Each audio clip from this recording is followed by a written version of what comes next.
what is Tom Baker's attraction to fans as far as you've been able to fathom? I think among certain women, which is the largest part of his popularity here, as you can tell by the percentage of women in the crowd, it is, I think he's to a certain extent a father figure. For men, I think it's his ability to be unperturbed by anything. Tom Baker's doctor walks into a situation and treats the wildest things as though they were absolutely normal. In addition, I think he brings a certain basic likability. It really was amazing to be able to pick up children in the street without being moved on as a pervert or a deviant. To sit down and, pass over jelly babies or whatever. And sometimes I used to see mothers in the park hovering anxiously the way mothers hover. And the children would get quite embarrassed and say, "Go away, Mum, it's Doctor Who." How do I get the real Doctor Who? Gosh, is there anybody here who really doesn't know that? Well, I once wrote a letter to the BBC demanding that I be employed. I said that somewhere there was a job for me, and it was disgraceful. And the man had been to a Doctor Who casting session that afternoon. The part just happened to be free. That's the way it happens sometimes. And he had been to a casting session and had no ideas. And my letter demanding employment was the last letter he read as he was getting into bed. Now, here is a coincidence. I actually knew his wife quite well.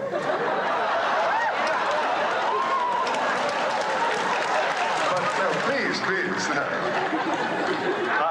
I don't mean in the biblical sense.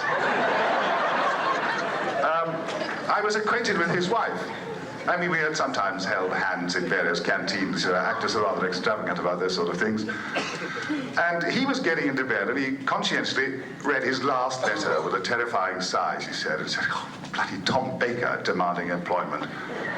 And she said, "Oh, really? I thought he was doing rather grand things." She said, No. He says, "Here, we've got to give him a..." He said, "I've just come from a casting session this afternoon for Doctor Who." Which Mary Webster, that was his wife's name, said, "Ring him up now, Bill." And at 11 o'clock, I'm lying on my mattress on the floor, being rather self-consciously bohemian, and feeling tragically sorry for myself, which sometimes can be rather a pleasant sensation. And the phone went, and it said, "Bill Slater here, BBC. Come and see me tomorrow." And then my life took another change. That's how it happened. I can scarcely believe it myself. And that's the truth. Just imagine if I wanted to elaborate on it. Yes, that little boy there. Why did I stop being the doctor? Well, I just thought I did a lot of it, And I thought I really...